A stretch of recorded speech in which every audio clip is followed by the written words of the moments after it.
I had a conversation with someone. This person said, Blackness is oppression. Nothing else matters. And that completely upended everything I had ever knew, learned, felt, experienced, worshipped about Blackness in America. And that caused my head to turn around like the woman in The Exorcist. I've lived overseas in Burma, Indonesia, China, and I've seen what real kind of authoritarianism looks like. And I came back to the United States and, diversity was all the rage. And I felt like I must be missing something because I always thought diversity was always all the rage. Like I always thought that was like the coolest thing about the United States, having lived in very homogeneous countries before. I went to this diversity training, again, very open-minded, looking forward to hearing stories that weren't my own. And it was none of that. I literally had been living out of the country. So I was just gobsmacked. I didn't know what to think about it. And I had questions. And I remember having questions and I thought that was a sign of curiosity and understanding. And I'll never forget this younger white woman pushed a note across the table to me and it said, "Do your homework." You must be some kind of therapist. Today my guests are Winkfield, Twyman, and Jennifer Richmond. They are co-authors of a book called Letters in Black and White, A New Correspondence on Race in America. They're also both former professors and writers and interesting people, and this conversation has been a long time coming. Wink and Jen, welcome to the podcast. Thank you very much. Thank you for having us. Glad to have you guys. It's been a while. You sent me your book, like a year ago. It's so bad, but you've been so very patient. So yeah, let's dive in. So for people who have never heard of your book, can you describe what it is? Well, our book is it should be a very simple thing, but in these times, it's a very unusual, uncommon thing. Back in the late 2010s, Jen and I, respectively, were concerned about the level of polarization in the public discourse about race. I know, for example, and Jen can address this herself, that she encountered a diversity training session in Austin, Texas, which left her dumbfounded and disappointed with the level of discourse. On my end, two things. One, I had a conversation with someone, and it was April 21st, 2018. I remember the date and the year because it was such a dramatic statement. This person said, Blackness is oppression.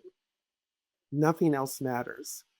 And that completely upended everything I had ever knew, learned, felt, experienced, worshipped about Blackness in America. And that caused my head to turn around like the woman in The Exorcist on the bed.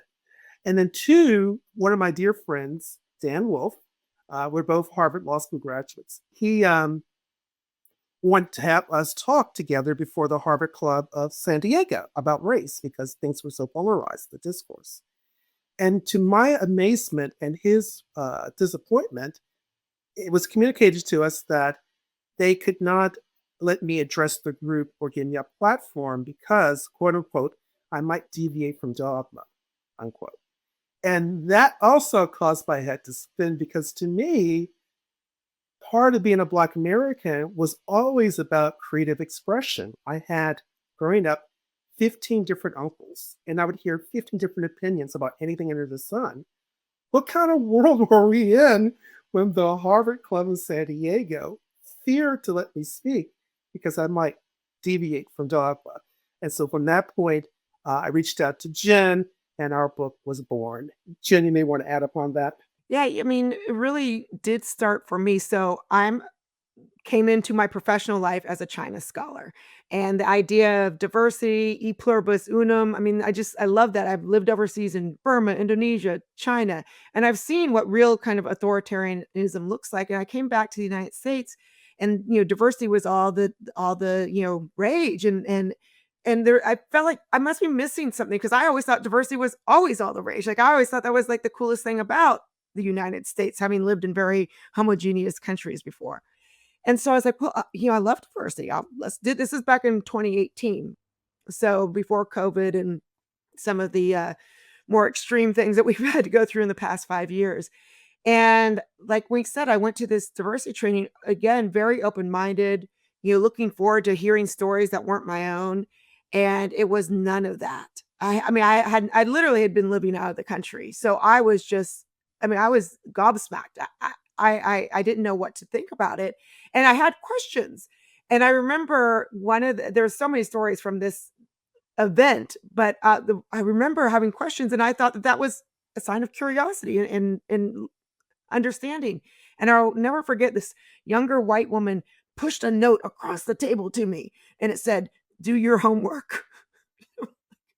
Like, but I think that's what I'm here. Like I'm here to learn. And so as a result of that, I'm a writer. I was an analyst, professor, and I felt compelled to write about this experience. And that's how we got started. Is it was picked up by, at the time, Ariel magazine, my piece, and Wink wrote to me. So complete stranger wrote me a letter. And we didn't go into it necessarily thinking that this would be a book, but it was such, I think both of us were looking for a real conversation and being able to ask real questions, hard questions, being able to get pushback without judgment, etc. And like Wink said, he got kind of going through his own journey at that time. And our conversation, like months into it, and these were long letters, most of which are in the book itself.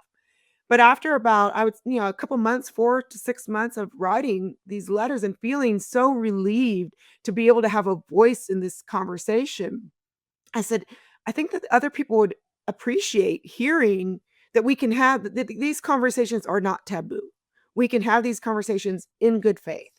And we weren't the only ones who thought that, apparently, and so Pitchstone picked up our book. But that was our beginning. And the book is a series of letters, a correspondence, a deep friendship, really, that you developed over, gosh, how long of a time period was this? What was it, 4 years, I think? Yeah, 3, 4 years, yeah. yeah, Because it came out in 2023, and I think we first uh, addressed each other in 2019, I think. yeah, Yeah. yeah. And That's a we long walked time. through. It is, and we were still writing each other, but we walked through so much together. I mean, if in the book, I did a mission trip with my church to Baltimore, and at this point, our conversation had already really was had a life of its own. But the things that I saw and experienced in Baltimore, this is the height of, we were 2021, I believe, when we were in Baltimore. And so Wink was, kind of my sounding board for everything that was going on that I was seeing in Baltimore, and kind of the capture of the moment that we were in 2021. So yeah, we've been at it for a while. Yeah. Jen, how long had you been out of the country when you came back and found that sort of woke takeover of the diversity training? That's a good question. I don't have a straight answer, only insofar as I've been in and out of the country ever since I was young. So I would say I had been back in the country my last trip overseas. So I spent most of my time overseas working and flying back and forth. I was living there, then I became a mother. So then it took me there just monthly instead of actually living in China. But I was back. The last time I was overseas was in India in 2019, and I was there for quite some time. And as some of our letters actually were me writing him from India. So it was not long until 2020 that was my last trip. It seems like because of so much time spent overseas that maybe you hadn't been around to pick up on how quickly the culture was changing in America. Yeah. Like, I'm hearing that you almost kind of had whiplash from growing up with one set of liberal values with regard to what it means to have respect and curiosity towards people of different cultures, and you're kind of approaching things like that. And then this, like, and I remember having similar feelings about like the pace of the language evolving. I can't Right. remember if I was in Yes. grad school or where I was, but I remember at some point someone introducing like a language guide, and it was this thing that was periodically it was updated, like, every year, like, "This is the current language you're supposed to use in order to not offend people from every walk of life," and I remember thinking, like, "This is a lot to memorize, and this is being updated every year." So, like, Yeah, and I mean, it was like a culture shock. Having grown up in these various places, growing up with other diplomat children, I went to international schools. That was the water that I swam in, diversity. So I think it was the slogans, and Wink and I talk a lot about the slogans, and that was kind of our first butting of heads, if you will, in the book. Is I used the slogan white privilege, and he was like, "Oh, now hold on a minute." And Wink, I'll let you carry that part of the story. Oh, sure. I mean, Stephanie, I'm a pretty straightforward, no sense guy. So if you're going to have a conversation with me, you can't use abstractions. You can't use things that are indeterminate. You have to use clear words. And to me, white privilege, quote unquote, was one, the opposite of an honest, forthright conversation between two people, because you're letting some other institution or cultural event define the ways you can communicate. Number two, it just struck me as manipulation. When you change the language or constrain the use of words, you're essentially being a bully because you're freeze framing a way in which a discourse can proceed. But number three, and most importantly, who's privileged? I think there's a lot about being Black in America that warrants privilege. And so I refuse to kind of accept that language because it would presume there's something superior about whiteness and something inferior about Blackness, and that's not the case. And I've known that since I was a little kid on Twyman Road. So yeah, I don't use certain phrases because I think they frame us into relations of superiority, inferiority. And that's just not me. If I want to have a real conversation, then we have to talk as equals. Privilege gets in the way, if you will. Everyone's privileged and no one is privileged. It's one of those indeterminate words for me. So Jen, I'm wondering if at that point in your correspondence with Wink, you were like, was it that you were trying to keep up with the pace of the culture and you're like, okay, this is what I'm learning. Like as a white lady, I'm supposed to say that I have white privilege. And then you say that to your Black friend. And I mean, I could just imagine the whiplash that's coming from like trying to figure out what society wants of you and what's true and I mean, that was exactly right. And again, what was so funny is I was trying to explain to Wink at this part in our juncture in our conversation that I understood, okay, that I had white privilege, and my reasoning behind it was I don't know what it's like to grow up in the ghetto, right? So I have to say, I was raised in a middle class family. Education was highly valued. I didn't know what it was like to grow up in the ghetto, so therefore I had white privilege. Well, Wink he quickly corrected me. He said, "Well, I didn't grow up in a ghetto either." And so that was the, I think, jumping off part of the real relationship and the bonding, because I started with just those few words. I started to see him as an individual.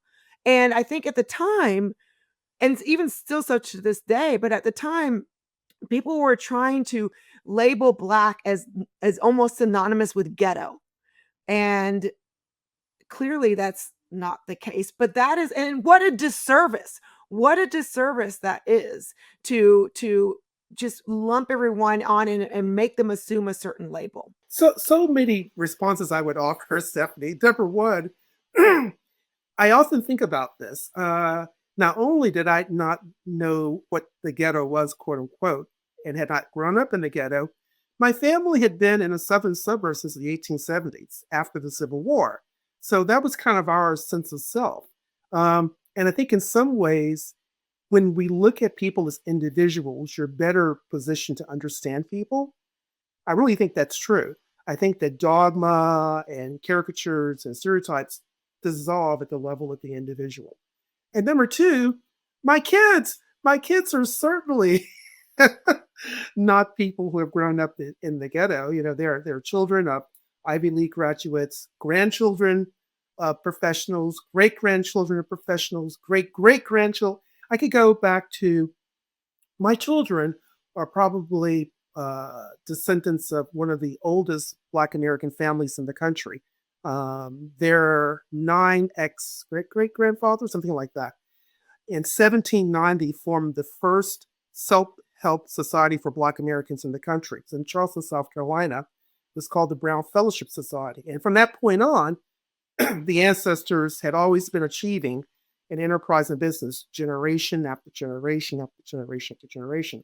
So I think when Jen kind of assumed that I wouldn't share her distance from the ghetto, quote unquote, I think it was really smart for me to not shut her down, but to engage her. I think sometimes there are upper middle class or middle class Black Americans that are so sensitized to offense that they would have read into that all kinds of horrible caricatures and stereotypes about Jen, and they would have ceased the communication. I'm not like that. I'm a curious person, and I think that it's fun to not to educate people, but it's fun for let people see my part of life, my part of the human condition. And so I wasn't in a mood to shut Jen down. I was in kind of a professorial mood, as it were. So, but we have Stephanie, we have to. And I think that's so important. We have to get away from this lazy idea that the Black American experience equals poor and ghetto, because that's not true. That's not true. And I think sadly, Black Americans who don't fall into that caricatured box are reluctant to speak up. They're reluctant to break ranks and share their lived stories because they're afraid of being called inauthentic Blacks. I think Yale law professor Stephen Carter once wrote about whether or not he was an authentic Black, given his experience as a law professor and the descendant of prominent ancestors on the East Coast. So, yeah, I think it was important for me to not choose to shut the door on Jen, but to open the door wide open and have her look into my life, my world, as it is. It's a real life. I'm not a bot. I'm not AI. I'm the real deal. But again, those weren't the conversations that were being had. And I go back to what I was saying. At the conversation at the time, particularly around these DEI trainings, was this, homogeneity in the Black community. And so I don't feel that anyone felt comfortable having these conversations. And that's why after we kind of carried on for a while, I was like, I wish other people felt this comfortable as I did. So Well, certainly the Harvard Club of San Diego didn't feel comfortable. well, that's what I'm saying. So I think in general, Yeah. and again, it was lazy of me. It was lazy of me not to look further and just to kind of accept things. But in general, we were being told as white people at the time that was the narrative, that was the storyline, and I was lazy in parroting it. And if it weren't for you, though, I wouldn't have had the really. I think in some ways too, and this I do think we still continue to see in education, but we've lost the ability of critical thinking. And some of that is just because we're not taught critical thinking, but some of it also is that we have been shamed or shunned into accepting, certain tropes. And that again is a disservice for everyone. Look here. When I was in the sixth grade, seventh grade, early 1970s, I didn't really have a strong sense of quote unquote Black identity because everyone was Black. I grew up in an all Black street. Everyone was a relative. I attended an all Black church, an AME church. Everyone in my family was Black. But ironically, because of that, Blackness kind of fell away. It wasn't really an important dimension of my existence. But I remember when I did become aware of Blackness in a positive way, it was reading at grandma's house copies of Black Enterprise magazine. And for your listeners who may not be aware or viewers, in 1970, a businessman in New York City, Earl G. Graves Jr., decided that we needed to do more to make sure Americans were aware of Black enterprise, Black businesses, Black capitalists. And so on a monthly basis, he would recount the stories of Black lawyers, accountants, bankers, publishers, construction firms, doctors throughout the country. And for a little kid who was sixth grade, seventh grade, it was such an eye-opening experience because I was shown that to be Black in America was to be, quite frankly, a go-getter. It was to be at the height of enterprise. And I think that was really important. And so I never really internalized the idea that Blackness equaled oppression, nothing else matters. Thinking about the idea of a ghetto and what's associated with that, we were joking before we started recording when you guys talked about how neither of you grew up in the ghetto, and I was like, well, I did. Well, there you And it's a go. little bit of an exaggeration in the sense that, like, I lived in, like, a nicer part of the ghetto, if you will. Like, I lived in an area where it was mostly Black and uh, more, there was gang activity nearby.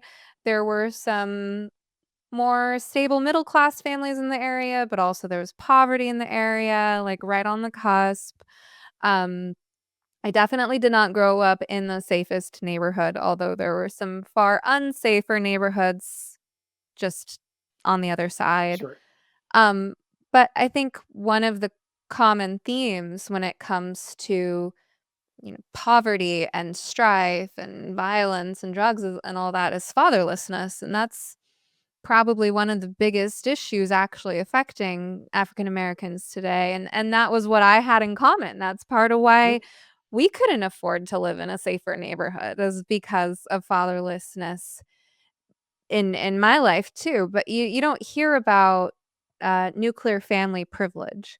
You don't hear about two-parent household privilege. And then in amongst the people who do talk about that stuff, there's some concerning trends. I don't know if you guys have seen those like bizarre headlines about like if you read to your children, are you giving them an unfair advantage because other kids don't have parents that read to them? Like, have you guys seen Well, that, like, I, woke I, nonsense where I they're haven't, looking for the lowest common but denominator? you used the right qualifier, nonsense. That's just so beyond the pale. I probably wouldn't spend much time reading that kind of stuff. For me, I've loved to read. I've always loved to read. I began reading maybe I was 5 years old. The first word I read was go. And from that moment, I would read a book a day, Stephanie, in junior high school, because I loved learning so much. When my children were born, I decided that studies had shown the more words kids hear between birth to 3 years old, the stronger their cognitive development.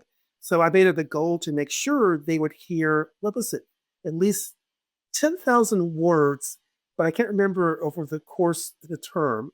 But there was like a certain finite goal to reach for a maximum cognitive development. And so, for example, we joke about that. When my oldest son came to home from the hospital, the very first book I read to him was a treatise, American Constitutional Law by Larry Tribe, because I wanted to get into the habit of my kids just not hearing like baby books, but real adult words. And that's been sort of a custom in our family and my wife's family. Her grandparents would always speak with their children using adult language and words. They wouldn't dumb themselves down, if you will. And I think that's a very smart thing if you're a parent because you want your kids to feel comfortable with a large vocabulary, and reading does that. That's just my thought. Maybe I was a Oh. little too ambitious with the treatise. I don't. I'm curious about sort of like zooming out to the overall arc of your correspondence and how it has shaped you both as people.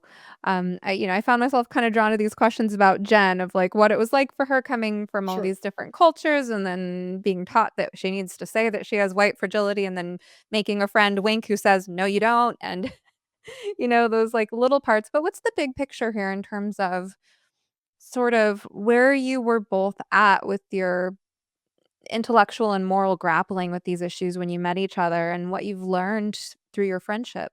I think that's a great question, Stephanie. I remember growing up and through college and law school and years afterwards feeling I really should keep quiet when it comes to questions of race because the people who really deserve to be heard are those who are suffering the plight of the inner city Black youth.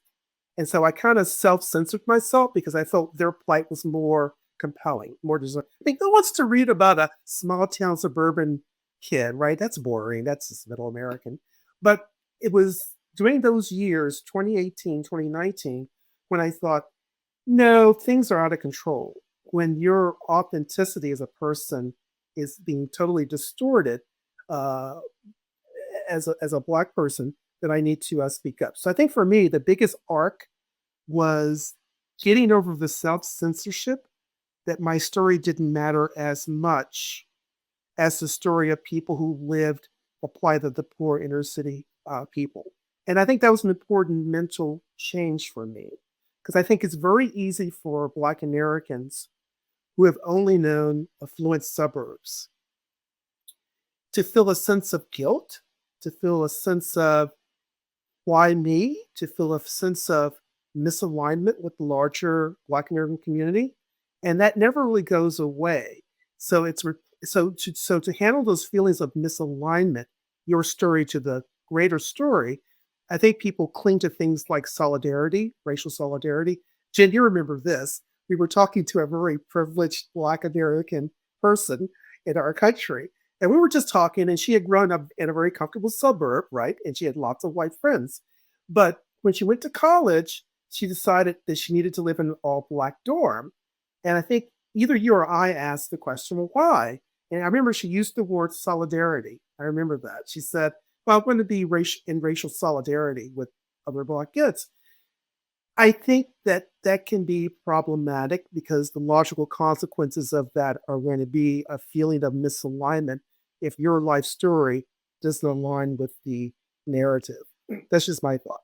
Well, for me, it really, I had come back before the race thing. If you would have told me I'd be writing about race when I'm a China scholar, I would have said, What?" But it's really been so eye-opening. I think it's not that I wasn't curious before. I think I was, but I mean, my curiosity was stunted until I had this conversation with Wink. I'll say I also, it was a period in my life where I was in a relationship with someone who was incredibly opinionated and closed-minded, and it gave me an outlet to have these again, have the conversations, but then to allow my curiosity to reign instead of reining it back in.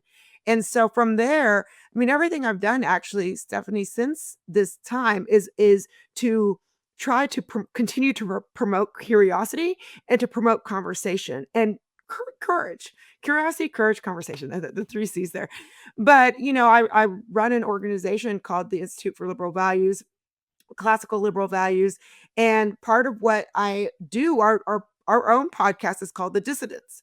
And so having conversations with people who, aren't afraid to speak out or providing that community for people who are, where they feel that they are more comfortable in speaking their own truths and exploring these ideas. And so that conversation with Wink opened up all these possibilities now that I am currently exploring professionally. So it was a watershed moment for me. In 1972, I would have been at grandma's house and we might have been discussing whatever. And there would never been a sense that you had to watch your words or walk on eggshells. Uncles spoke freely about everything. Fast forward to the early 2020s. I remember a sense of foreboding because I didn't want to talk about anything racial inside my family because of their positions. And at one point at Thanksgiving, there's a family member I'm thinking of. I just couldn't keep it in, Stephanie. I had to be curious. So I asked the family member over turkey and gravy. I asked her, is there a place for the individual in Blackness? And I swear, Stephanie, she was tongue tied. She couldn't answer that question. And to me, that was so telling because I'm like Mr. Individual, I'm nothing else. So for this family member just to be tongue tied at the question, is there an individual in Blackness? Well, that kind of gives you a sense of my internal misalignment. Hearing both of your responses, one commonality that I hear is sort of overcoming any obstacles that shame might have placed. Like Wink with your answer that the story arc for you was about starting from a place of my story doesn't matter. I need to keep my individuality quiet for the sake of this thing outside of me, right? Right, right. Um the it seems like that's sort of like maybe a shaming message that you had internalized, like don't deviate from the groupthink. Don't share your experience if it's not convenient to the narrative we're trying to tell about what people like us go through. Even though in your experience you can recall as a child that the magazine you were reading, I can't remember what it was Black called, Enterprise magazine. Enterprise. Right. Yeah, like you recall that successful Black people sharing their stories was helpful to you. And yet you had to kind of dismiss your own experience that sharing your successes was going to be helpful to other people, that all the emphasis needed to be placed on people who are suffering in a very particular sort of cliche way. And not only that, but I would add that the nature of the suffering, the nature of the suffering that was supposed to be highlighted, the ghetto, right? The idea seems to be that this suffering is because of racism, Hmm. as opposed to you guys both leading with curiosity. Like, let's be curious about what constellation of factors is creating the suffering. If we really want to solve any problem, we have to be curious, like you're saying, about what constellation of factors is contributing to the problem. Oversimplification might obscure solution finding, and that means people Absolutely. stay trapped in suffering. So I just hear you kind of removing that barrier of the cultural messaging and shaming and saying, nope, my story matters. I'm going to go ahead and tell it. And then the same thing for Jen, like you talk about being a naturally curious person, which is something I hear you both kind of keeping coming back to as a shared value. And that was like shamed out of you. You were part of this first very open-minded culture, and then as you witness this kind of like woke takeover of the culture around diversity, there's this idea, oh no, you can't bring your questions here. You were supposed to have done your homework already. I'm not going to tell you what that means, but you're supposed to come prepared. Don't ask questions, Sure. right? So that had been like shamed out of you. Yeah. And then you kind of reclaimed it and you found your innocence again. And I feel like right now, anyone even the slightest bit left of center who's a white American is is at risk of losing their sense of innocence and their ability to kind of protect the innocence of their heart. Because I feel like when white Americans who are open-minded, who are trying to talk about any of these issues, like reveal their either ignorance or their disagreement with the narrative, or they're not coming forth in this sort of like uh, masochistic way, that they're treated as if there's this like guilt of original sin on us. It reminds me, I got into this confrontation, not a confrontation, I just got into like a weird conversation at a kava bar in Hawaii of all places. Wow. Um and I could tell wokeness was in the room. Let's say I kept trying to operate from first principles. I was like, I'm just gonna pretend I don't know anything about wokeness, and like I don't recognize some of the cliches these people are bringing Sure. in, and I'm just gonna operate from first principles and see how far I can get. I didn't get very far. Um, and I remember there was that like oh, what's it called? There was like, the Kafka traps that are Yeah. embedded in Yeah. wokeness, right? Where like if you say you're not, then you are, and if you say you are, then you are, and either way, we're gonna burn in Right. hell. Like I remember they set up one of those things where I was like, I disagreed with something. I said, "No, that doesn't feel right to me," or something, and this woke guy was saying something like, "Oh, well, then maybe that's proof that it does apply to you." He started pulling one of those. And I was like, "Nope, nope, we're not doing this. Right. Nope." Right. Like, I just shut it down.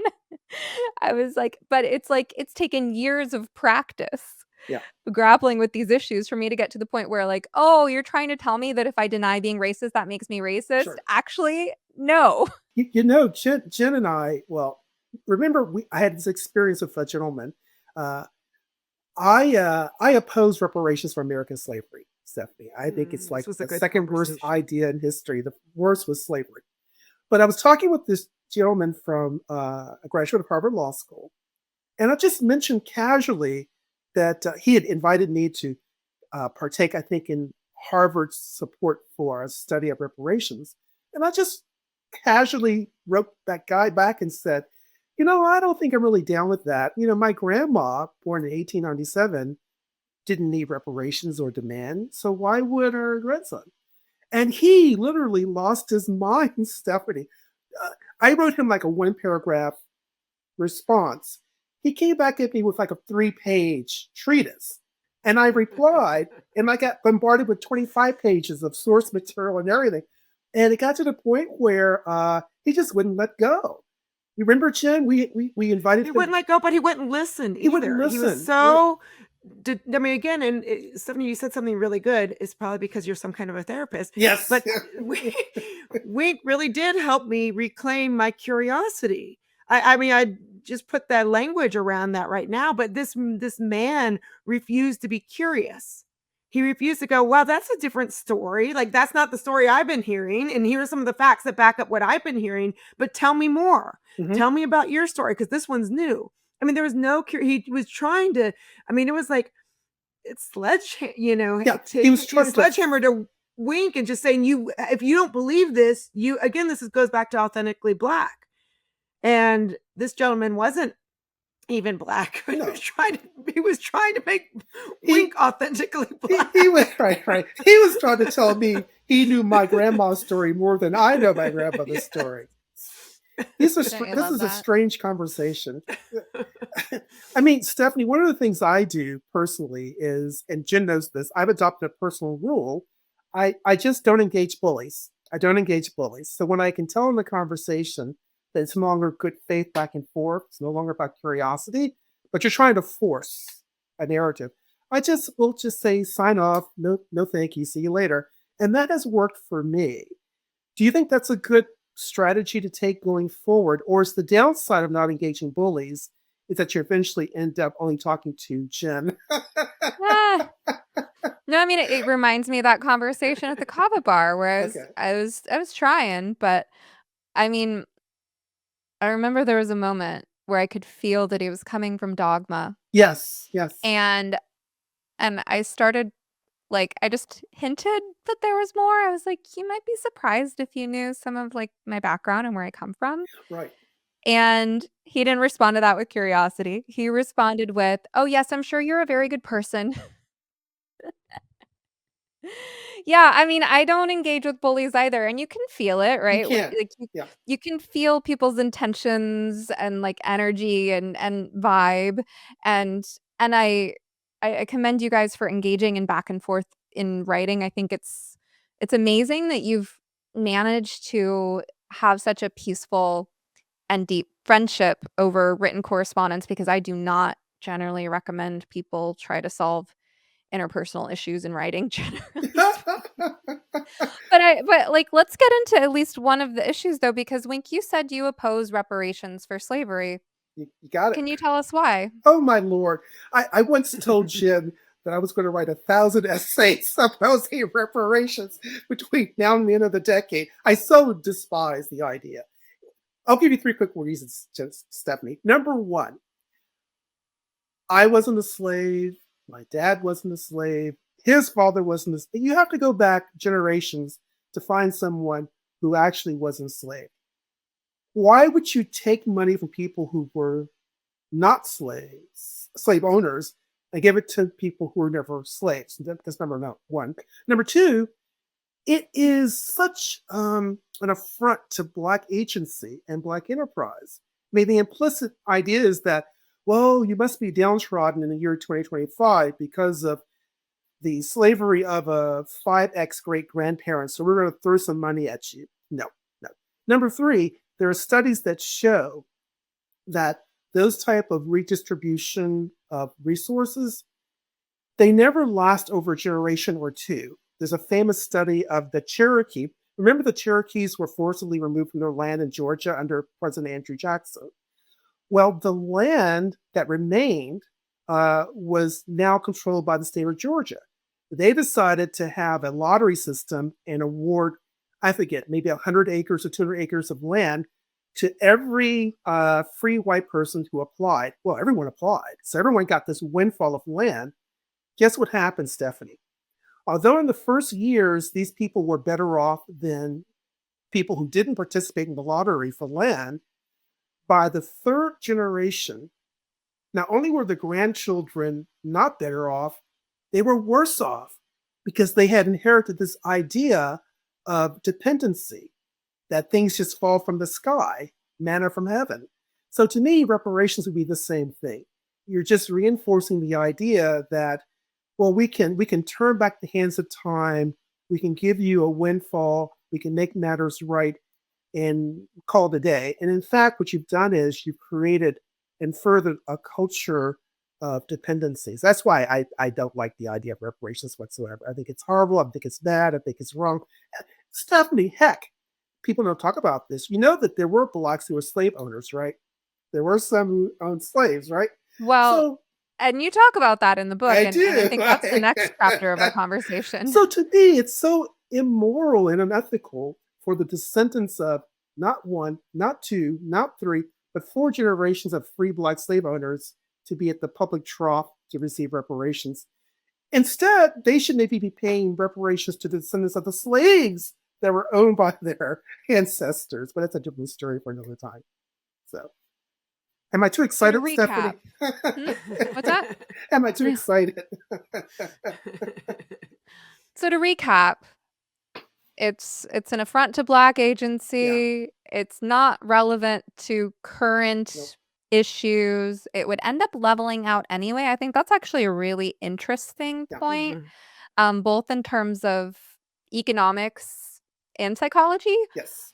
Just what we know about, for example, how most people several months after either a major windfall or a major trauma, happiness tends to return to baseline. Right. And, similarly, a lot of people have made the argument that if you were to take a rich person and a poor person and either start them out both out with $0 or start them both out with $1 million, like whichever path you choose, you would notice over time the rich person engaging in the behaviors that establish and maintain wealth, and the poor person, behaving in ways that undermine their wealth. So you make a lot of interesting points there, but I want to play devil's advocate for a second. Please do. Because Still men, the argument. especially when it comes to your first point, Yes. saying, well, like, my grandmother wasn't a slave, and, so setting aside for a moment the very complicating factor of the reality that you yourself, as you explain in the book, are the descendant of both slaves and slave Sure. owners. Sure. Setting Sure. aside how complicated it actually is, and the fact that slavery exists in all cultures going back, and that Africans enslaved each other and sold them to Europeans, and everything that like really muddles the issue. Right. Right. If we just set that aside for a moment, um, intergenerational trauma. This Sure. idea of post-traumatic slave syndrome. So what if someone would say, well, just because your grandmother wasn't enslaved does not mean that you were not disadvantaged as a result of intergenerational trauma because of what happened to your ancestors. And my response would be, well, identify the concrete and specific trauma. Show me, tell me.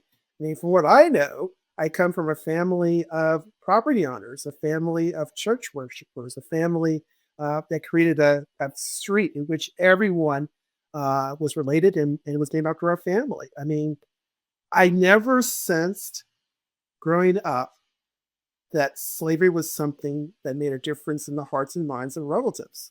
I didn't. I learned about slavery in the fourth grade, and I wrote an essay about this for free for my thought. I mean, all I needed to know about slavery, I learned in the fourth grade. I mean, it's the year 2025, time to move on.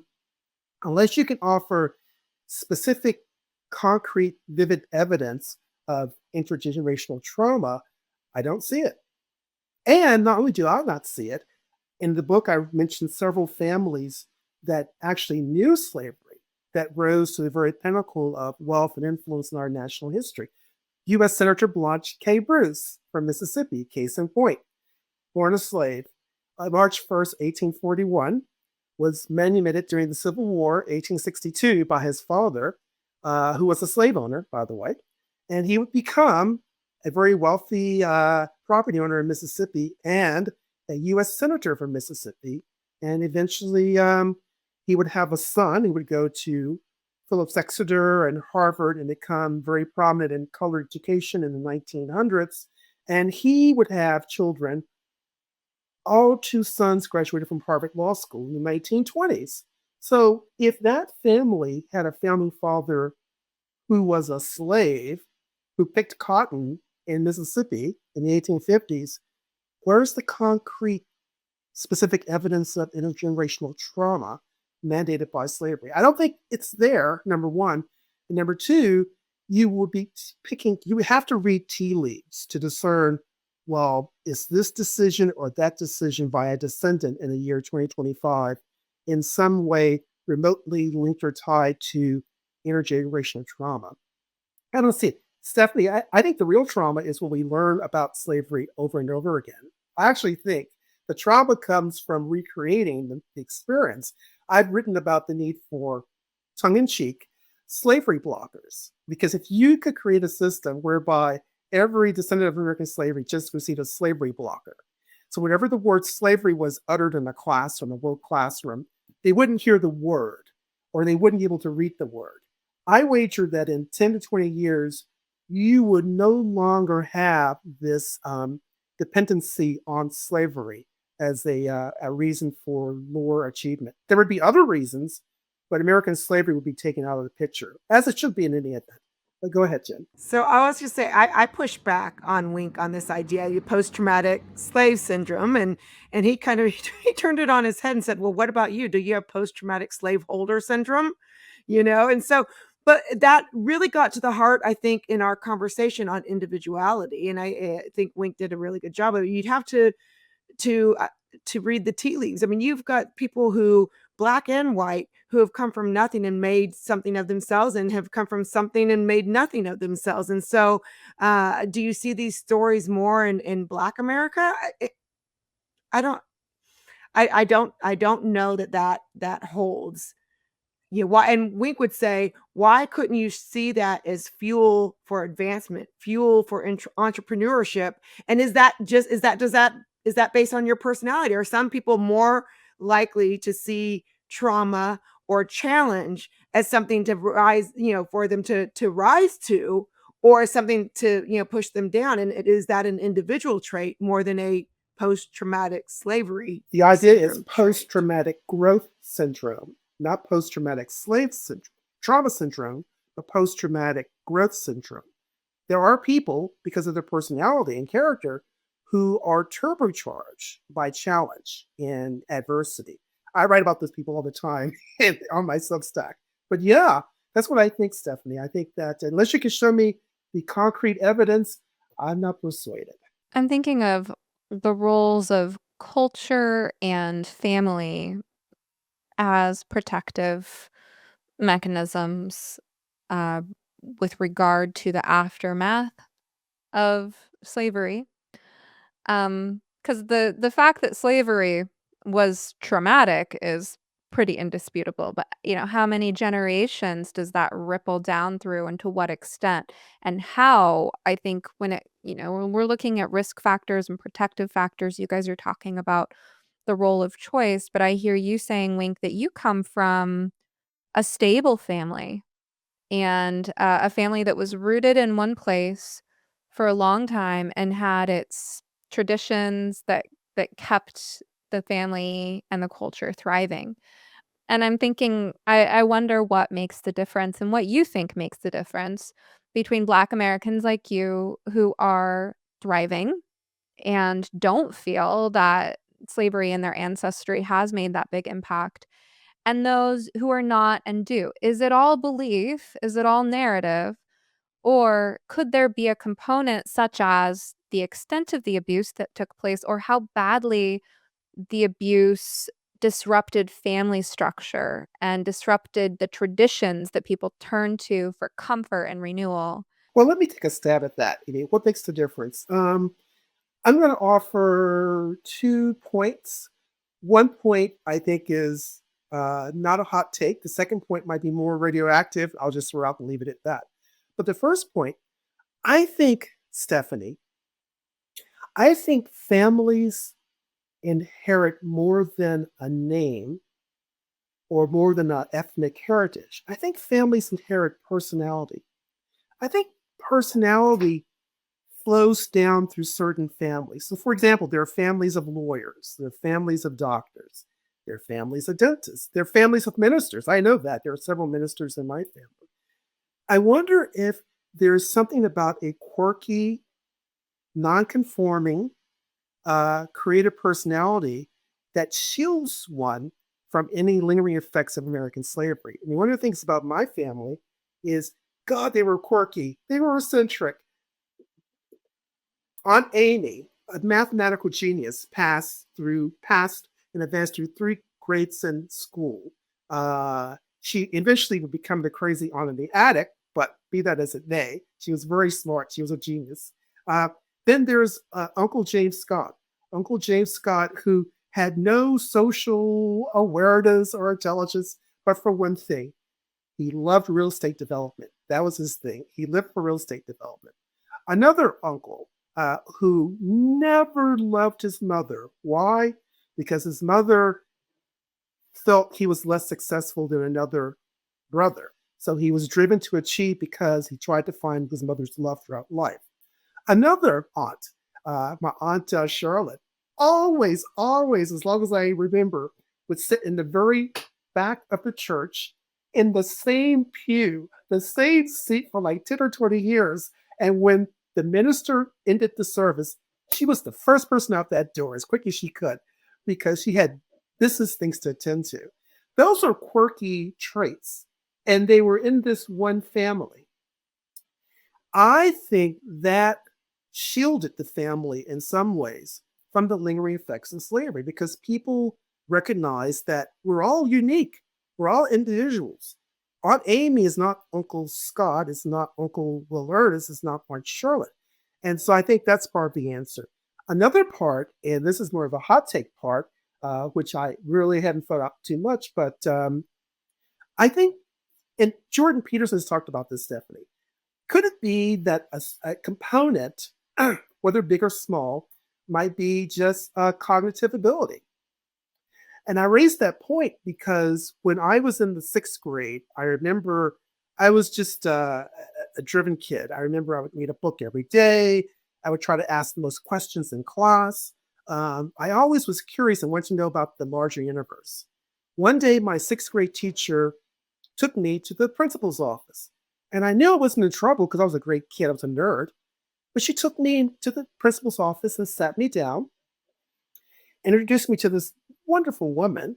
And then for the next 30 minutes, that woman just quizzed me. She asked me questions about this, that, and the other. I remember the very last question she asked me was, have you ever read The Pilgrim's Progress by John Bunyan? And I said, no, but I'm dying to read it as soon as I leave this office. And as a result of that interview, which is really kind of an IQ assessment, the county diagnosed me as gifted and talented in the gifted and talented program. And I was just simply one of many people in my family that were quirky and eccentric. And I think sometimes a high level of curiosity aligns with uncommon level IQ.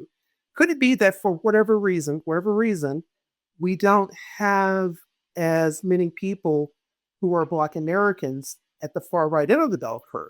And so we see some of these consequences that we think are the lingering effects of American slavery, but they're actually more the lingering effects of personality and things like curiosity and cognitive ability. It's the curiosity that creates this the smarts, the giftedness. That's the way it works. So if people are questioning people all the time, as my uncles and aunts did, it's going to raise your ability to be inquisitive about the world and to do better on tests and whatever. Yeah. You know, Wink, I was going to mention something, and you mentioned this in the book. I think you call him baby felon. Oh You yeah. you've Hot got take. Hot take. yeah, Double hot baby take. felon. But you're sitting here talking about all your family that's so curious, quirky, Yeah. whatnot. But you also have people in your family do. line who could potentially say, "Oh, I've got hang their hat, their criminal activity on post traumatic slave syndrome." So how do you square that? Like in your immediate family line, you have people who aren't quirky, and Sure. I mean, could they be have somehow suffered Sure. from PTSS, whereas you didn't? And that's a great question. I love that question, Jen. And the answer is, if you grew up in the same house with the same sets of parents and grandparents, you're subjected to whatever faint whispers of slavery there might be. So that's not going to be the defining angle, right? I mean, because everyone has the same relationship to slavery if you're a brother or a sister or a cousin. So to me, that's not a defining factor because everyone has that same relationship. Now, you could argue, and this is a good argument to make, well, it's your personality. That if you have a particular personality that cares more about curiosity in the outside world than dogma and racial solidarity and racial consciousness, there might be a different outcome. In other words, the argument can be made that certain personalities may let in the lingering effects of American slavery more than other personalities. And maybe, Jen, that's the argument you would make, is that it becomes a factor of personality. Maybe that's it. But yeah, Stephanie, Jen knows all my stuff. I definitely have, I have a few relatives who have not always been very successful or achieving, but I chalked it up to just one, just the way they are, two, peers, their peer pressures. Yeah. You guys are speaking my language. I mean, personality, intelligence, and choice make up for a lot of where we end up in life. But And Stephanie, personality is that mix of nature, nurture, and that. but Stephanie, Yeah. notice what I did though. Notice how I was hesitant to use the words cognitive ability in this discussion, and how I made sure that I backtracked and said, well, it's a factor of the curiosity and the introspection and the quirkiness. It's because I think there's this great hesitation and reluctance to talk about cognitive ability when we talk about race. But I think for me, that's probably something that lurks below the surface. But I think, once again, I think it's a factor of personality. If you have parents and uncles and aunts that are questioning you every day, like it's moot court time. Like when I raised my kids, we raised our kids, I would always ask my kids, what do you think? What's your reason? I would never let my kids offer a position without telling me, well, what's your reason? What's the underlying argument? And, dinner time became kind of a mini moot court because you force your children growing up to use their cognitive abilities, their argumentative skills, their logical skills. And I think that's why my kids, did kind of well. My oldest son just graduated from Stanford as an MBA. My middle son will be completing his master's at San Diego State. And my youngest just graduated from Yale this past year. So, and we're a Black American family.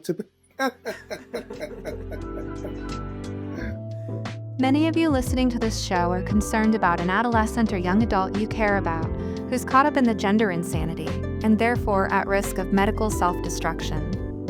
I developed ROGD Repair as a resource for parents just like you.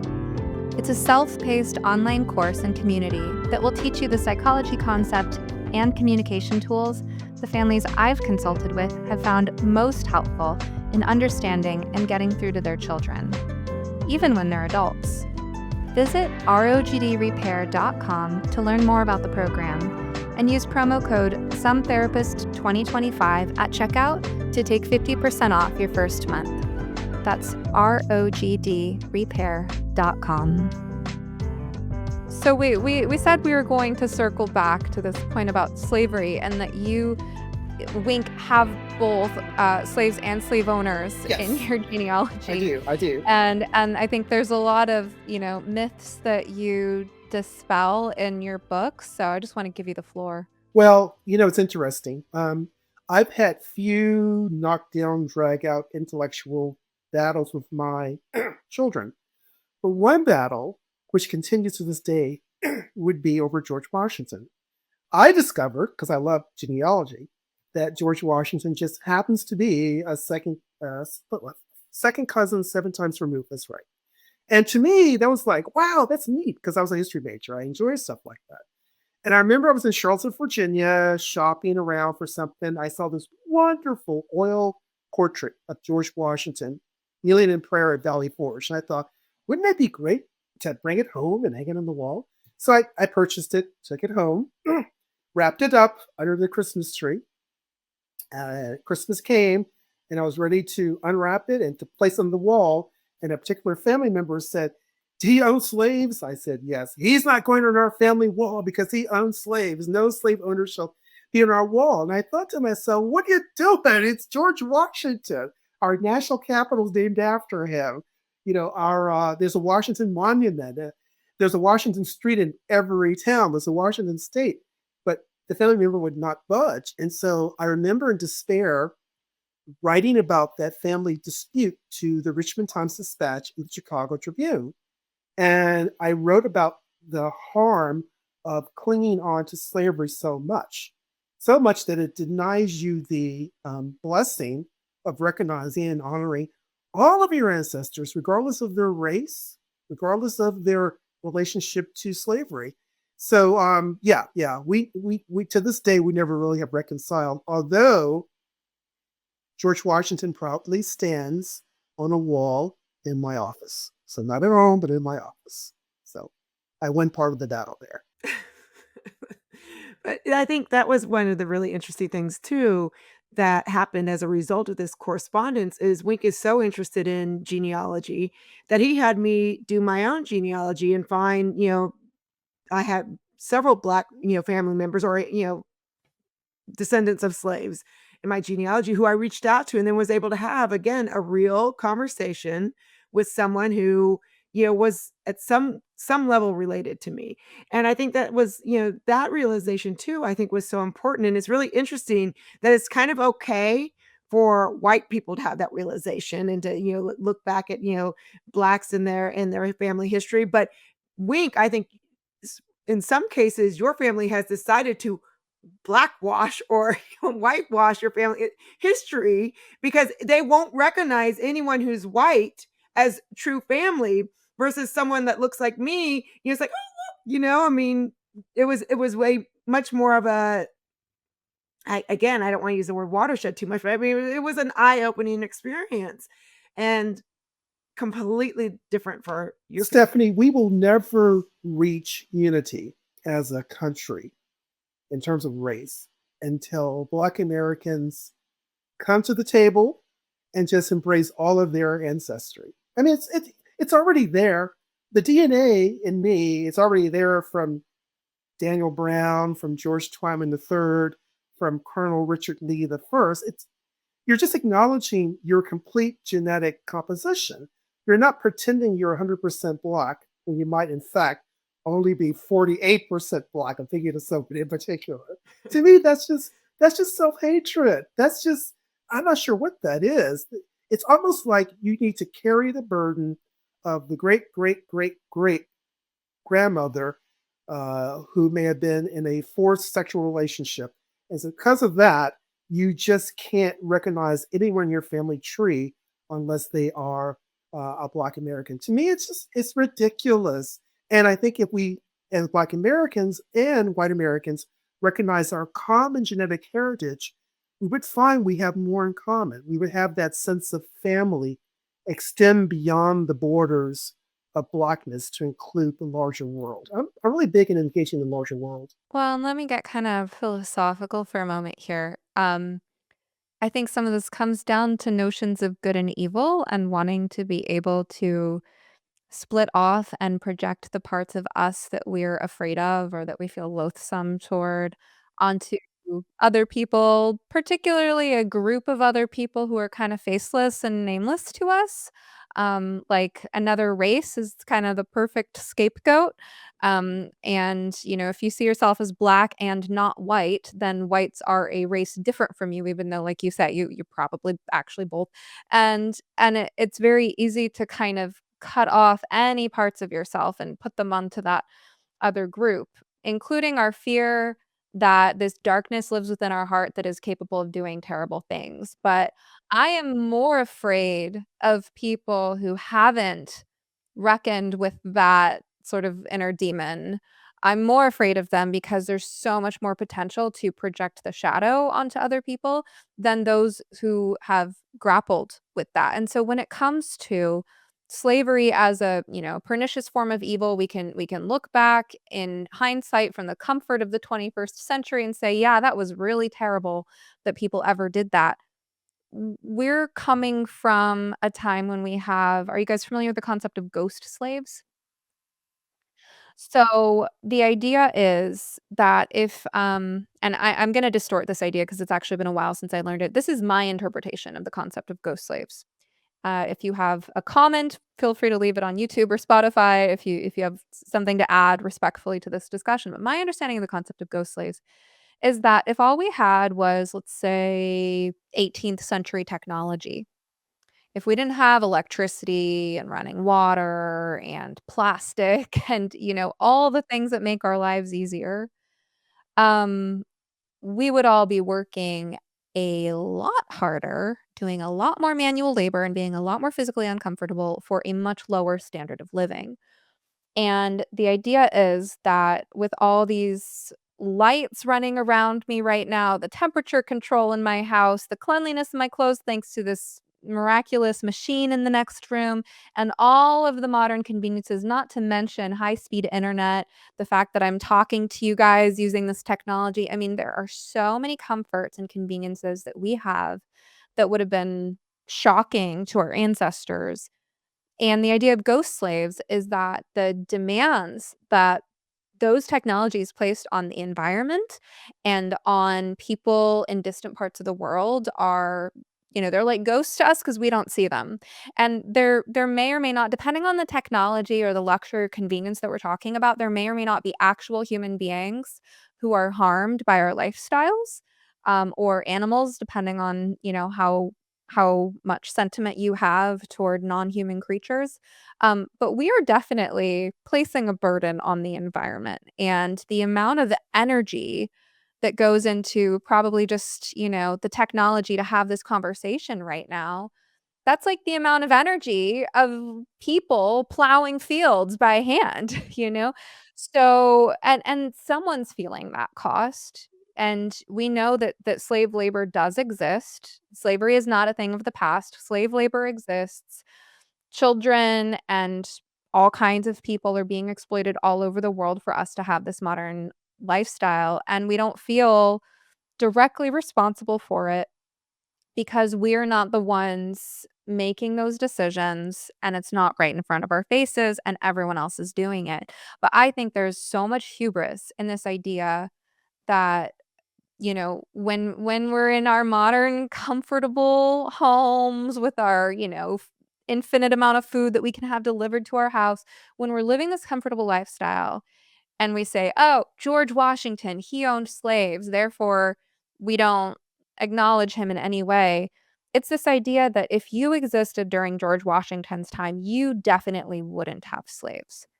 And I don't think anyone who's assuming that about themselves has taken a really honest look in the mirror, because if first of all, not I mean, as you explain in the book, like, not everyone of a certain era did own slaves, but if you were in a certain class or had a certain amount of land to manage or things like this, and you were to voluntarily forego that thing, that technology, that human technology that everyone at your level in society had access to, you would be disadvantaging yourself in the same way as me today choosing to live without internet or electricity.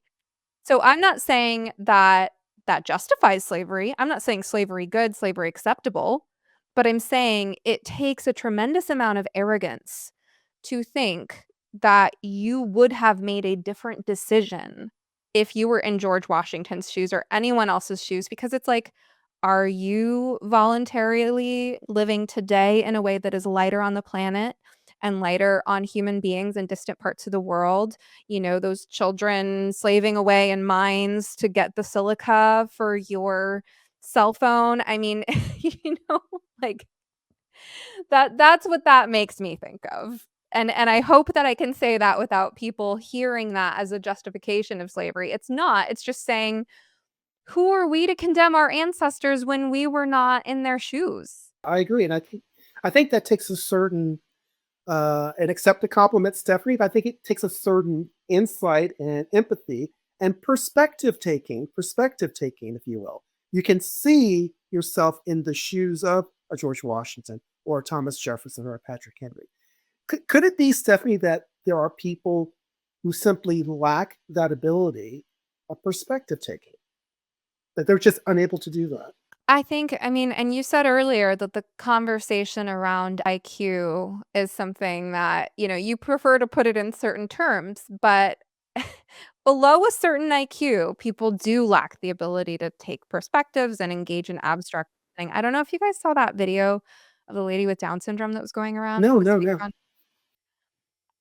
this is a little bit of a tangent, but there is this video of this woman with Down syndrome being very angry in like a Greta Thunberg sort of way, saying like, "You presume I can't do all these things, and so you don't give me the opportunity to try, and so I don't, but you should treat me like I am capable of doing all these things." And I analyzed the video like, okay, I looked up the average IQ of someone with Down syndrome, it's about 55. People with Down syndrome, on the whole, are generally not capable of abstract reasoning. So one of the things mentioned here is understanding Shakespeare.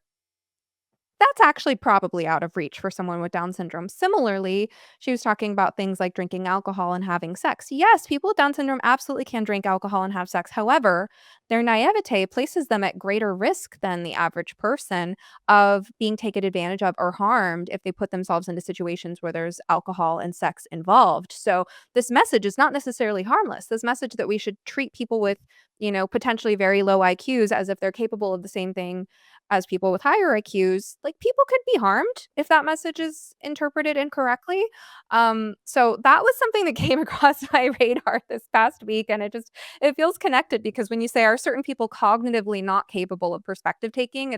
Yeah, I do think some people are cognitively not there. I think a lot of people also just choose not to exercise that capacity and could definitely become better at it, but their arrogance is in the way. Oh, wow. Oh, wow. Their arrogance is in the way.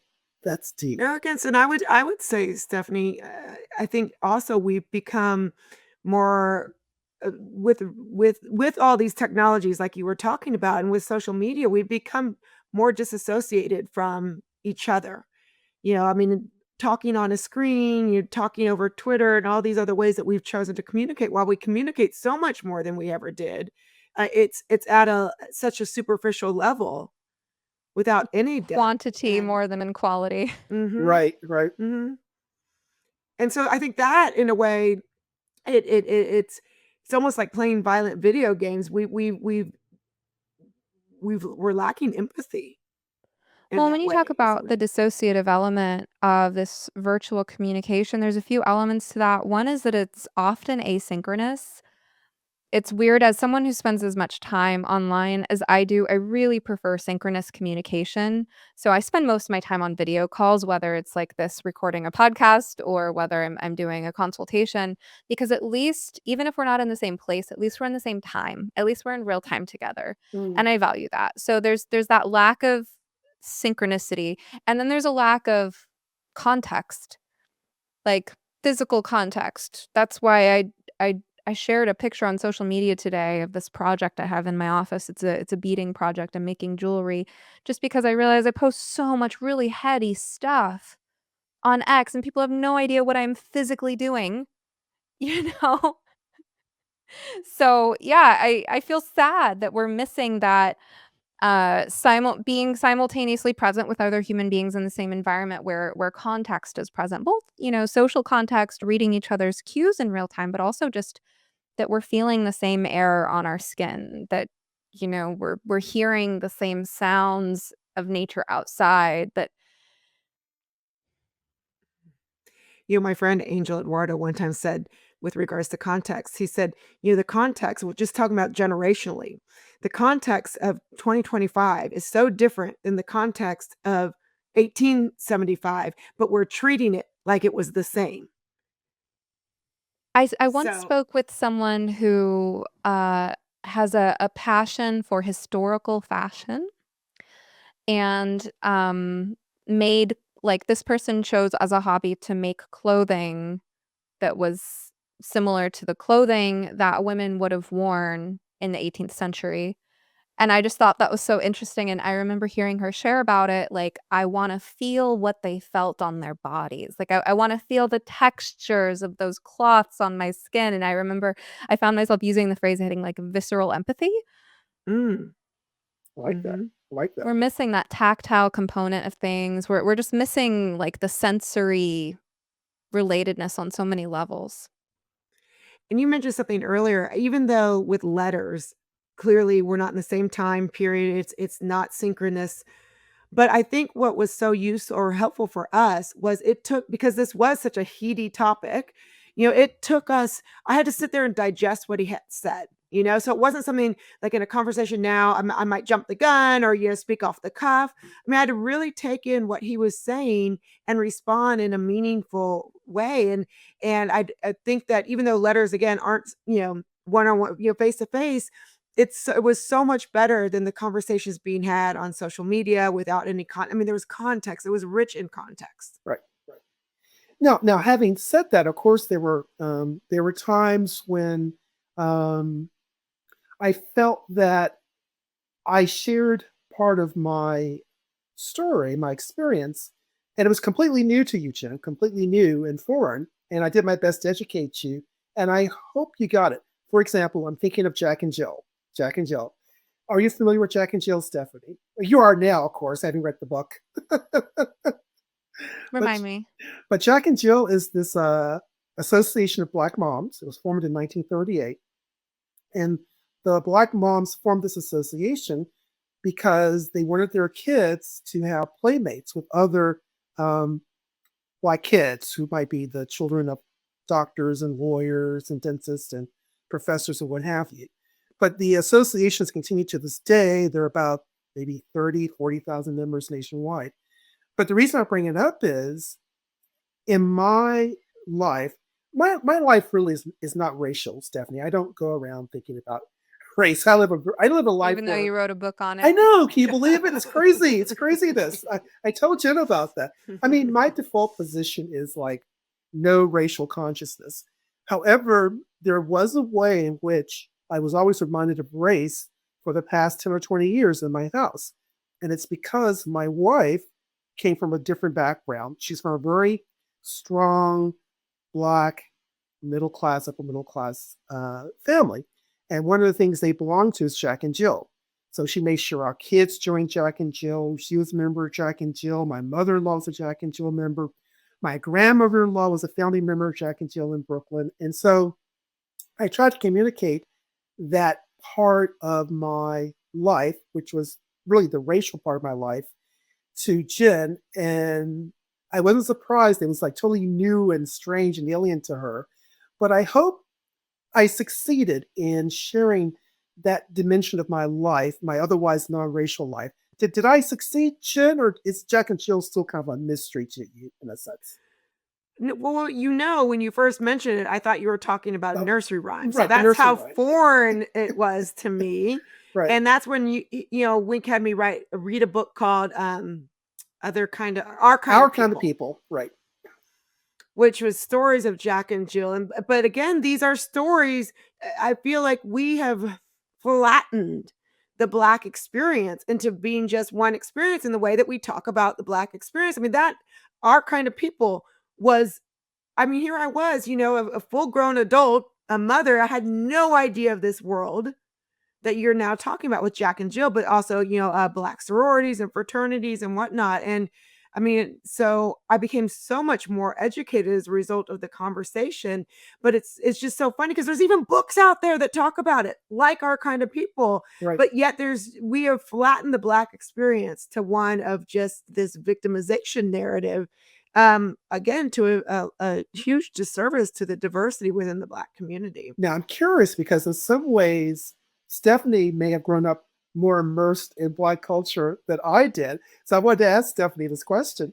When you were growing up in Los Angeles, had you heard of Jack and Jill or Alpha Kappa Alpha or the Ballet or Alpha Phi Alpha or Phi Beta Sigma? No? That's interesting to me. That's very interesting to me because there are definitely Black networks in Los Angeles for whom that is the center of their social life. That is kind of how they make adult friends. That's how they find marriage partners. That's how friendships are kind of created. So it's interesting to me that that's new to you. That's interesting. There's a gentleman who you know, Michael Bowen, who I know from Free Black Thought, and he's a member of Alpha Phi Alpha. And when I talk with Michael, he instantly gets it. He recognizes all the names. So I think it's an interesting sign that you could grow up near the ghetto in Los Angeles but still that part of Black life could be far removed from you. To me, that's kind of interesting in a way. I mean, it was mostly coming through my peers, Yeah, you know? So, like, if their parents belonged to societies, I wasn't necessarily hearing about that. I think I was getting, like, 90s Black youth culture and 90s hip hop and right, right, right, R&B right, and, right, B and, right, like, a right, little right. bit of, like, Bloods and Crips That's a little drama bit different and, from Black. I can't like, tell. I mean, I know about how, like, Black kids love their shoes Right, right. and basketball and, like, those, like, tropes and cliches. Um, and, like, I mean, honestly, there are even some elements of my cultural upbringing in that environment that I have not been able to successfully integrate into my personality because all of this, like, racial tension has made me feel like I'm not allowed to like, for example, I grew up around like, "Oh, no, he didn't." Like, Sure. I grew up hearing, like, certain expressions like that, and, Right. your language, depending on the context, often has elements of the slang that you grew up around, Yeah. but there's moments that I have, like, a little, like, 90s Black kid voice in my head that, Right. like, wants to say something that Right. and it won't come out my mouth Sure. because 'cause I'm like, "Oh, you're not allowed to talk like that."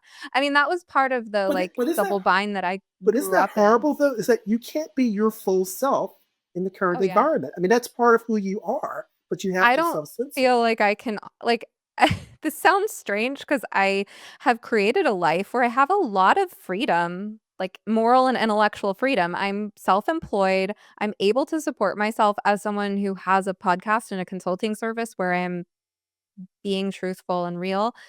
But I guess one way I heard it described well that related to me is if you have a broad variety of life experiences, that you have a lot of surface area to connect to people on. And I don't feel like there are very many contexts where I can share all that surface area. And I think that's fine. Oh, Like we're that's interesting. multifaceted Yeah, yeah. as human beings. But yeah, it like surprises people when like 90s hip hop comes on and I feel it in my body in a certain way.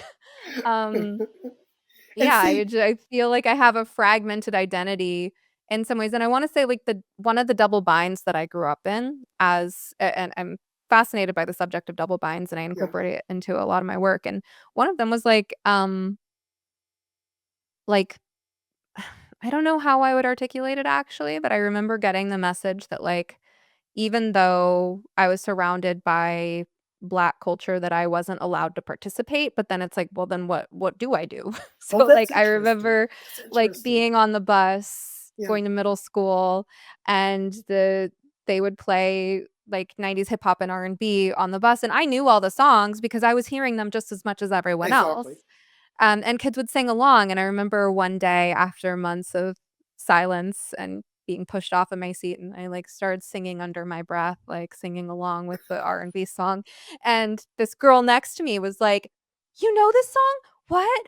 You have a good voice, sing louder." Like, but I was like, "I'm allowed to? I don't know, I thought you guys all hated me, like, I don't know what I'm supposed to do. Am I allowed to like this music?" Like, it was just That's so funny. and it's interesting, like, as an adult, every now and then I'll, like, catch wind of someone else who had a similar experience, like, growing up being one of the only white kids in a Black neighborhood, and I'd love at some point to, like, have a podcast episode with people with a similar background. I've met a few You of them on should. You Twitter, should. but we haven't really, like, You know deepened the what's dialogue. ironic to me, just listening to this, I love the story, Stephanie.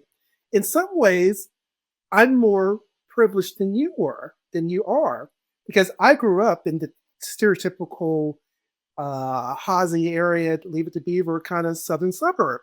So for me, the culture, the people were just southern middle class people. Leonard Skinner was a big band when I was growing up. Led Zeppelin was a big band when I was growing up. For me to be like everyone else was just unremarkable. I was never rejected by my classmates. And so, ironically, I benefited because the larger world is a white world. So when I go off to college at UVA, it's just more of the same. When I go off to Harvard Law School, it's more of the same. When I work from Capitol Hill for a member of Congress, it's more of the same.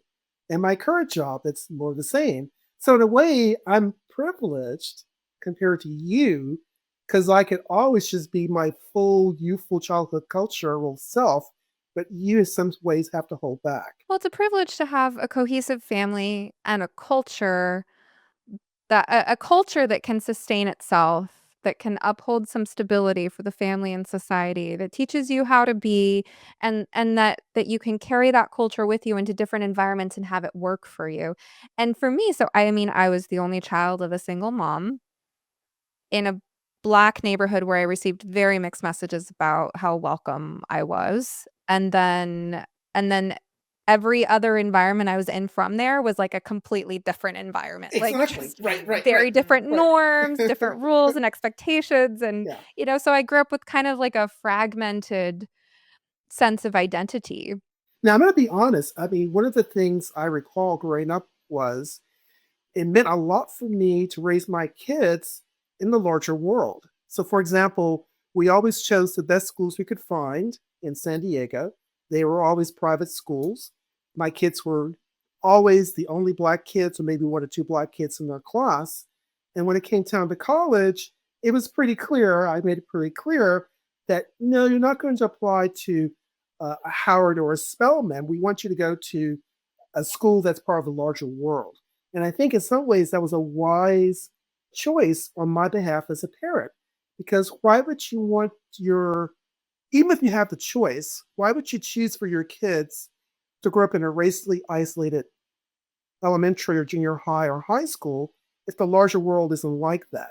You want your kids to be able to function in the larger world as if it's a fish in water, as if it's no And big that deal.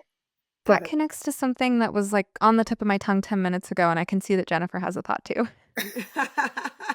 Can I share Well, this I would, one? And yes, please. Please, Yeah. yes. so it's like, so America's called this melting pot, for better or for worse. European Americans like me are pretty disconnected from our respective, for me, it's like Irish, Welsh, Russian, and Ukrainian roots. Like, I don't have much connection to those roots. Um, Black Americans are separated from their African roots. And for better or for worse, we're like a very young, new culture and not super cohesive.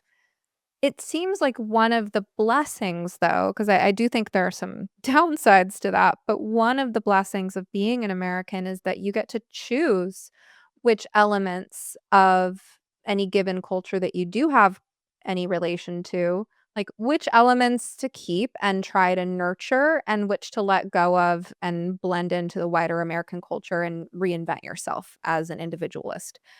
And so when it comes to whatever Black culture means, which Wink, you've rightly pointed out, means a completely different thing to you, having grown up where you grew up and when you grew up, than it meant to me. But like, if there are things that are dysfunctional, then America offers an opportunity to let it go and reinvent yourself and find a different culture, right? And then if there are elements that you love, that sustain you, that sustain life, that can, serve as a foundation for the creation of more beauty in the world, then you get to keep them and grow them and enhance them. We have that choice. And it seems like some of the, I guess, criticism that I hear from you and other, for lack of a better word, like heterodox Black thinkers is this, like, I guess could be maybe paraphrased as like, let's choose wisely what culture we want to identify with and facilitate more of, and what culture there's actually not much value in perpetuating. Well, I think that's so true. And I learned that from my parents. My mom chose to lead where we had lived for some time to move further out into the suburbs. Why? Because she felt that the suburban schools were better than the city schools, and taxes in the suburbs were lower than taxes in the city. That was my mom's choice. That became my life experience. So I'm always, Stephanie, a little bit perplexed. I know someone who is Black who grew up in, let's say, the Bay Area. And when I talk about my small town upbringing, I'll share my story. She'll lament that she grew up in a difficult part of a city. She could relate to some of your experiences. And I would ask her, well, did your parents just think about moving to the suburbs? And she gives me this look like, who would do that? Or how could you do that? Which is not something my parents didn't know learned helplessness. In 1970, the choice was clear. We can stay here, or we can move there for the kids. What will the choice be? And so sometimes I'm amazed when I don't see that same agency among Black colleagues. And then number two, what was number two? I can't remember. It'll come back to me later. But Well, I agency, I sort of cut Jen off earlier. yeah, go So, Jen, Jen. what were you about to say? Well, I was gonna say, Wink, is so interesting because you do talk about how much you've nurtured your kids, how much you let them be part of the wider world. Yeah. But as you readily admit, they've chosen though their Black identity over and above this worldly identity. Mom, think mom and mom-in-law. But isn't that a family? A family is not just the dad. It's not just the mom. In many cases, it's two people working together to create some kind of a sense of family. And the kids will pick and choose, right? So, what does dad think? What does mom think? Let's mix it all together and create our own sense. So, yeah. So, I think you're right. My kids may have made different choices, but that was probably because they chose other parts of the parental menu to draw from. So, oh, we were going to talk about. It occurred to me, Stephanie, you were going to talk about the the baby felon. I think that's what you were thinking about. Baby felon. Yes. You were going to talk about baby felon. Oh, okay. Oh, you're a good therapist. Because I try to avoid it, right? Oh well. I think Okay. we hit baby felon and that just Did we? close family relationships Thank you, being, Jen. She was. yes. Thank you. hmm You were talking about everyone being quirky, and I'm like, yeah, but you still have some, That's true. That's true. you have some baby That's true. felons in your. Yeah. But it creates a weird family dynamic at times, Stephanie, because it's almost like, and this is true for many families, I'm sure. You have two family components. There's one family component in San Diego, which you've spent 20 years developing, creating, and you're happy, and the kids are out there doing their best.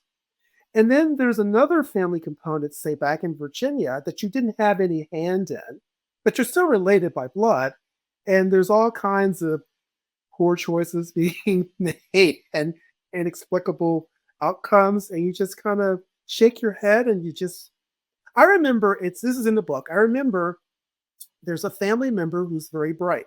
And I will say this, I think my family were not only quirky and eccentric, but I do think we were smart. I think we were smart people. I've been told that by one or two people that the Twymans were known for their intelligence and their smart. So anyway, this woman is smart, off the charts smart. In fact, she was solicited for the Gifted and Talented program. But the problem is she was from a very troubled, disadvantaged, single family household. And so I always felt like she wasn't making the best choices aligned with her raw intelligence. If she had lived in my house in San Diego, she would now be, who knows where she would be, someone's medical school. But as the case was, she grew up in a different setting. She made different choices, and she broke my heart, Stephanie. Tell you why. Broke my heart. Because she was so smart, I thought, you know what? She needs to be in a boarding school, a New England boarding school. She needs to get away from all the craziness and the chaos and the dysfunction and just be able to excel, use her raw intelligence to do well. I made contacts for her. I reached out to boarding schools for her. I got an application from the ABC program, A Better Chance for her. Nothing. She refused to fill out the application, refused to follow through. And I just eventually decided, well, you make choices. But it was very frustrating because I really love potential. And this was someone who probably smarter than me, probably, but just was making bad choices because of the environment in which she found herself. Very frustrating. Mm. But what can you do about that, Stephanie, right? Every Yeah, family is no, I different. remember this. I remember this story. Yeah. Yeah. What could I do? You can't make someone fill out an application for a boarding school, even though if she had gotten in, she would have had full tuition, full boarding paid for 3 or 4 years. Think about that. But she refused to follow. I think she was afraid of something different. I think she was accustomed with the familiar. I think she was close to her mom, who was a single parent. So I think that those were reasons why she didn't decide to engage the larger world. But what are your thoughts about that, Stephanie? What was the most direct or harsh confrontation that you ever had with her? Oh, that's a The good most like question. the most like tough love, Oh, I'll like tell you. come to Jesus conversation. Oh, you know what? She got very angry with us. We've had difficult conversations. One I remember, she was very angry. I had written an essay about her circumstance and about the poor choices of her parent. And she had demanded that I retract and withdraw that essay. And I thought, no, no, no. Is it true? She said, yeah, it's true, but I want you to withdraw that essay now. And I declined to do so because, literary freedom, creative expression, it was written truth. I didn't name any names, but that was probably the most difficult conversation. Yeah. Well, hearing that, I can imagine that even though you protected her identity, that she probably felt pretty humiliated, Hmm.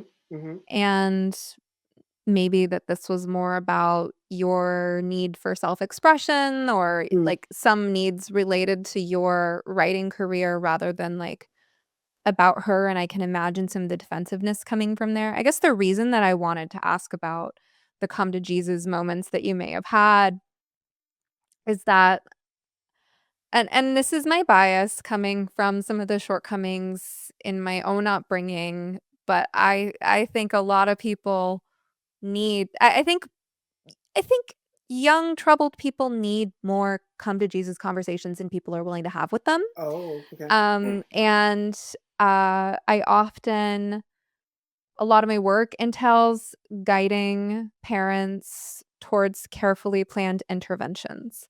So I don't recommend people just losing their shit and saying things they regret and lashing out and destroying relationships. That's not what I'm talking about. And depending on where a family is at when I start consulting the parents, I often will tell them that they need to rein it in. Um, but for some people, it's the opposite. It's that they tiptoe too much. And, considering that in this instance, we're talking about parent-child relationships, which is a bit of a different thing. They're, often inverted power dynamics, parents afraid to express their authority and to express their genuine heartfelt emotions. So I often, once I understand the dynamics in a given family, will help them get to a point of being willing to say something a lot more direct and risky. Um, and I guess I think that too often we presume that others know what's in our hearts without actually telling them. We're all guilty of that. Like in relationships, we want our significant other to read our mind.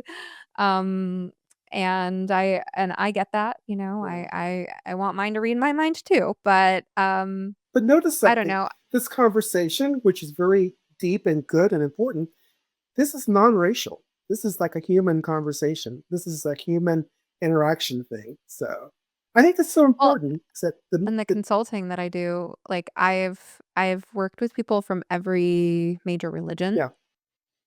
and many different cultures. I feel like I probably more as a consultant on the gender issue than as a therapist. I'm like listening through thick accents to first generation immigrants, and man, let me just say they have it rough. Like first generation immigrants from completely different cultures Yeah.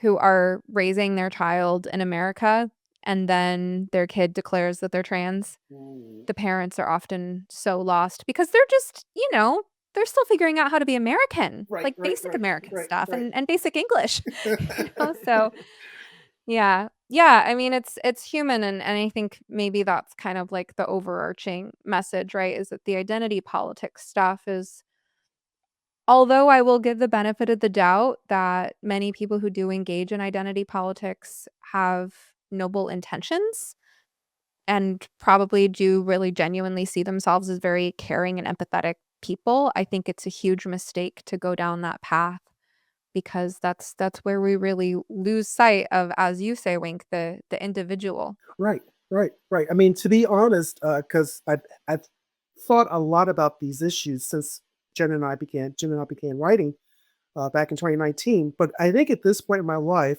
I've kind of settled upon the following personal philosophy of life. I mean, I think that life really comes down to or is about three things, three dimensions. I think it's about preserving human dignity, right? I think it's about creative expression because, as you suggested earlier, there's a certain shame in self censorship. How many years did I just keep my mouth shut and my hands from the keyboard because I was not of the plight of the Black inner city? Who did that help, really, in the end? And then three, the individual. We're all individuals. It's the one thing that unites all of us across race, class, ethnicity. And so when I look at the universe and problems, I try to look at it through those three dimensions: human dignity, creative expression, and the individual. And there's no place for dogma, there's no place for slogan words because that it misaligns you. It creates a distorted reality, to quote Monica Harris with Fair. Um, we've all been living for too long in a distorted reality created by those with, as you suggest, noble or good intentions. But even the best of intentions can sometimes create the worst of outcomes. So we have to always be mindful of what are the consequences of how we choose to frame reality, how we choose to think about reality. And I think that for me, I feel most alive and self actualized when I really am not a racial person, when I'm really just getting to the nub and the heart of who I am as an individual. And so, yeah, Stephanie, you're right. It's ironic that one of the least racial people, Blackwise, would write a book over 4 years about race. But I think it's because I was so unsettled by the impact of dogma and slogan worlds in my own personal space. I never raised my kids to think Blackness is oppression, nothing else matters. If anything, I always raised them to kind of engage the larger world, to believe the world was your oyster, to understand that you're just the latest link in a series of family members going back to the 1900s and the 1800s and the 1700s. I think kids benefit when they know they're just part of a cycle of family generation, and that your duty in life is to carry the mantle for the next generation, and so on. And that's kind of how I was raised. I always had a sense that they were my parents and grandparents and great grandparents and great great grandparents.